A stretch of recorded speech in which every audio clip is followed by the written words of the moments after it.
dimanche 27 juin 2021. Mesdames et messieurs, bonjour. Il est 6h30 et c'est l'heure de vous informer sur RTI 1. L'édition 2021 du Forum économique annuel Financing, Investment and Trade in Africa s'est achevée hier samedi à Tunis. La Côte d'Ivoire était fortement représentée à ce forum par la ministre d'État, ministre des Affaires étrangères Kandia Camara et du ministre d'État, ministre de l'Agriculture Kobena Kwasi Adjoumani. L'enjeu du forum était de faciliter les échanges entre le Nord et l'Afrique subsaharienne à travers des mécanismes de financement dans un contexte pandémique. Envoyé spécial à Tunis, Michel Digré. Plus de 1000 opérateurs économiques et 9 ministres d'Afrique subsaharienne, c'est le challenge relevé par les organisateurs du Forum économique FITA. En Tunisie, l'État de Côte d'Ivoire est représenté par 2 ministres, Kandia Camara et Kobena Kwasi Adjoumani, ainsi qu'une forte délégation d'hommes d'affaires ivoiriens. À l'ouverture des travaux, la ministre des Affaires étrangères, Kandia Camara, a rappelé les enjeux de la zone de libre-échange africain, ZLECAf, qui devrait contribuer à faire progresser la transformation structurelle de nos économies et à remodeler les marchés régionaux.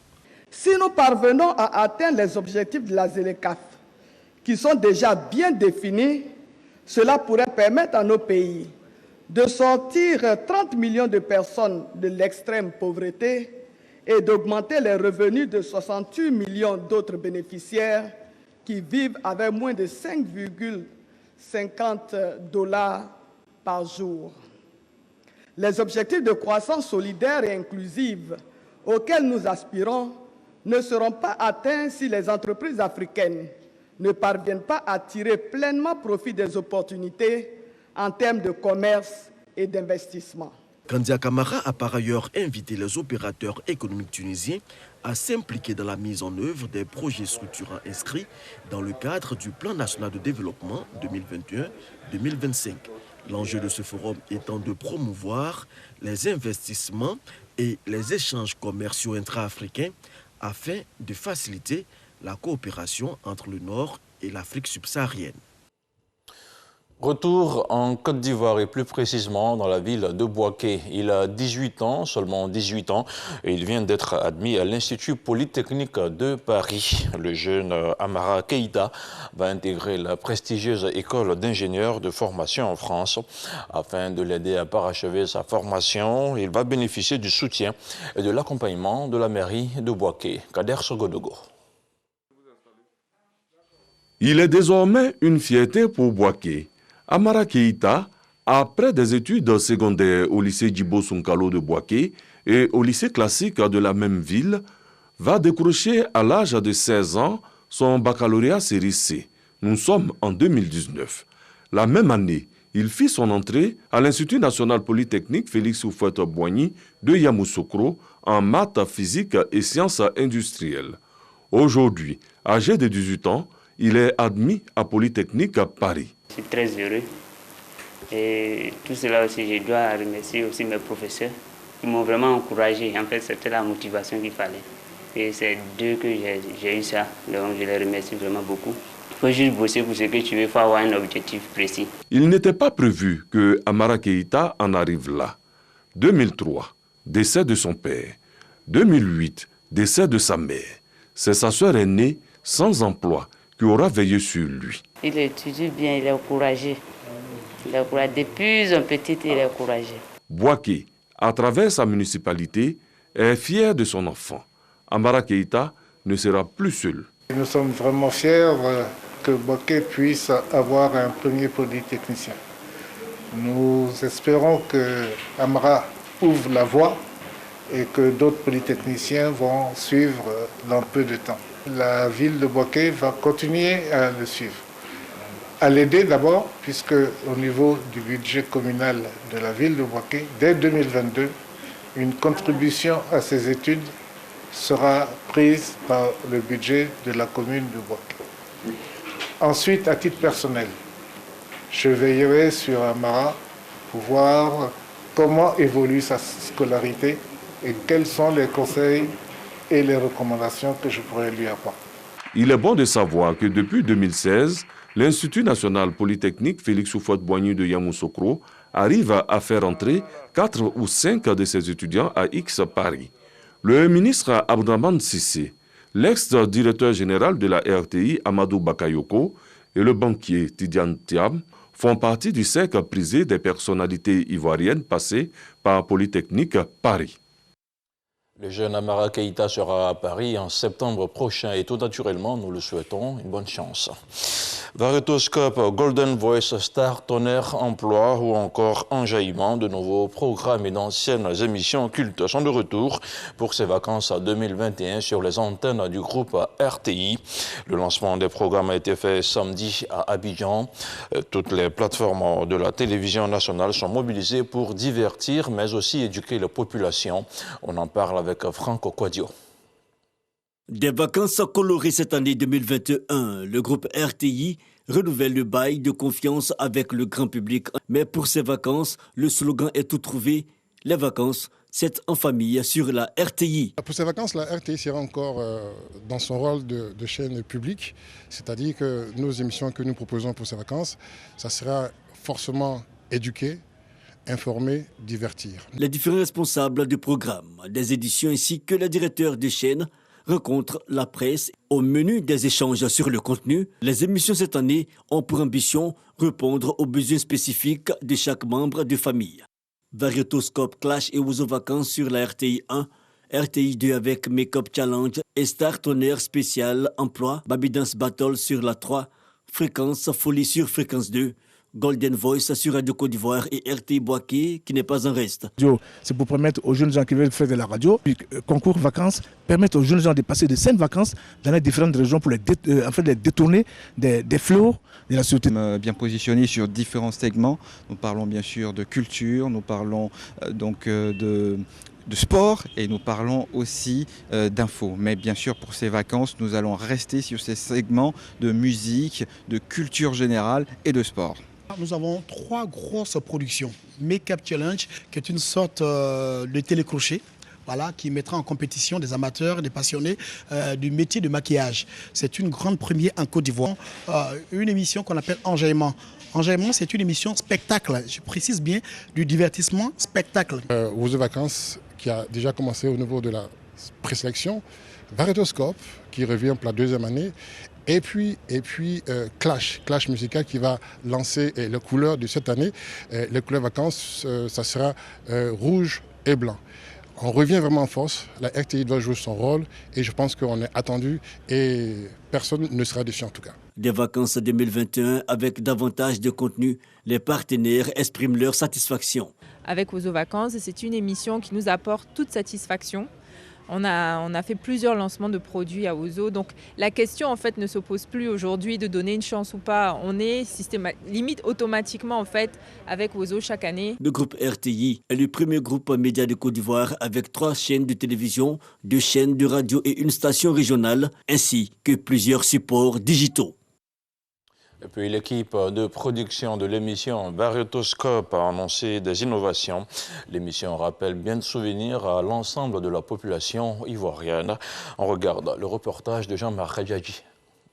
Du 3 juillet au 7 août prochain, les populations des villes de Mans, de Gagnoa, de Samatigila, d'Adzopé et d'Adiaké vont vibrer au rythme du concours de danse initié par la radiodiffusion télévision ivoirienne RTI. Ce à travers les présélections de l'émission à succès Varietoscope, mais avant ce rendez-vous à l'intérieur du pays, un avant-goût au lancement de cette édition 2021 au studio B de la RTI.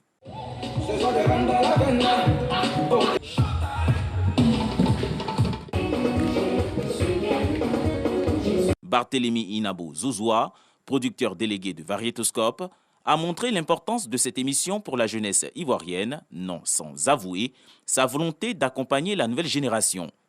Pour cette édition 2021, Des innovations ont été dévoilées dans le but de permettre aux jeunes de passer des vacances saines. En 2020, l'édition de Varitoscope n'a pu se tenir pour cause de pandémie mondiale, la Covid-19. Alors, pour ceux qui ne le savaient pas, nous étions dans l'antichambre en train de préparer donc ce retour en 2021. Et pour 2021, nous venons donc avec beaucoup d'innovations. Parlant des premières innovations, le Varieto Village qui se tenait à Abidjan uniquement pendant les manches éliminatoires se tiendra désormais même à l'intérieur. On déporte donc ce village à l'intérieur avant, bien sûr, une journée avant la journée de la présélection. Voilà, pour permettre aux populations de voir un peu ce que c'est que Varieto Village. Et après Varieto Village, ici au niveau d'Abidjan, pendant le concours, nous aurons plusieurs innovations, à savoir le retour des faits historiques, des faits coutumiers. Et deuxièmement, une ambiance maquis qui sera transportée en plein direct. Et tout ça, c'est vraiment à vivre du côté du Palais de la Culture dès qu'on sera à Abidjan. Ce lancement a vu la participation des anciens de Varietoscope. Ils se réjouissent du retour de cette émission absente en 2020 du fait de la Covid-19. Je suis très heureux déjà que Varietoscope revienne parce que en 2020, ça nous a vraiment manqué.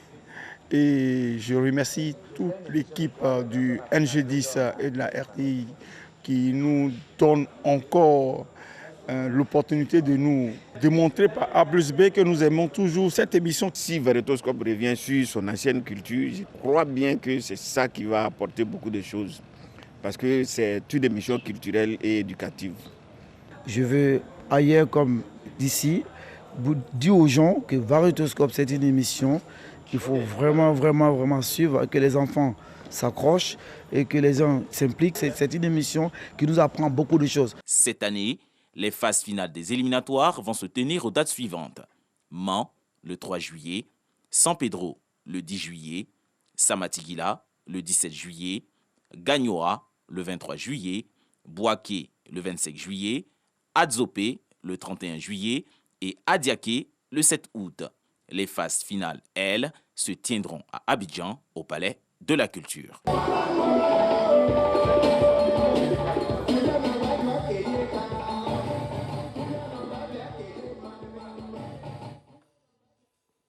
Du sport, du football, la SEC Mimosa est championne de Côte d'Ivoire. La 6e et dernière journée de la Super League ivoirienne s'est jouée hier samedi.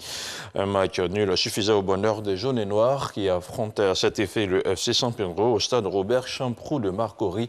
On regarde le compte-rendu de Salif Ouattara de RTI Sport. Avec cette pelouse trempée, le ballon arrivait mollement dans les bras de Sergino. Allez, Sengoné, Tousseta, on est passé sur le côté gauche, la tête, et la SEC, Mimosa qui va marquer, le centre, et la reprise de la tête de cet homme-là, c'est Sengoné Tousseta qui permet à la SEC de marquer à la 31e minute, Charles Dago. La SEC est bien lancée, la SEC a désormais, si on peut faire les calculs maintenant, 3 points, 9 points. Dans le jeu, écoutez, le match ne fait que commencer, voilà. Super percé, ça il faut l'oser, de Guy Stéphane qui décale sur le côté. Et voilà, le même Sengoné, justement, le même Sengoné qui réalise une percée.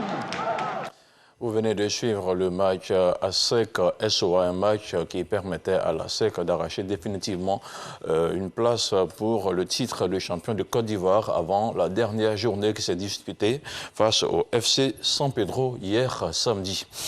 Place à présent à l'actualité internationale. Les présidents rwandais et congolais se sont retrouvés samedi à Goma après Gisenyi, où ils ont tenté de sceller une nouvelle alliance. Les deux pays entendent désormais tourner la page sombre de leur histoire commune et entrer dans une nouvelle ère.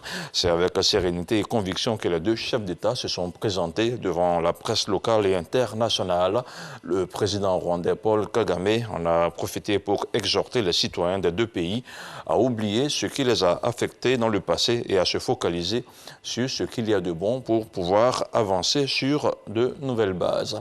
Et puis à Dakar, au Sénégal, plusieurs personnes ont été blessées au cours des manifestations d'organisations de la société civile et d'autres mouvements citoyens vendredi à Dakar. Interrogée, la police n'était pas encore en mesure de donner les chiffres de cette journée du vendredi 25 juin dernier. À l'origine de cette situation tendue, le vote d'un projet de loi jugée antidémocratique par l'opposition et la société civile. Une loi que le mouvement M2D entend combattre jusqu'au bout. Et l'on s'arrête ici pour ce 6h30. Merci à vous tous de votre attention. Retrouvez à 10h et à 13h Herman Guivet. Quant à moi, je reviens à 23h pour la dernière édition.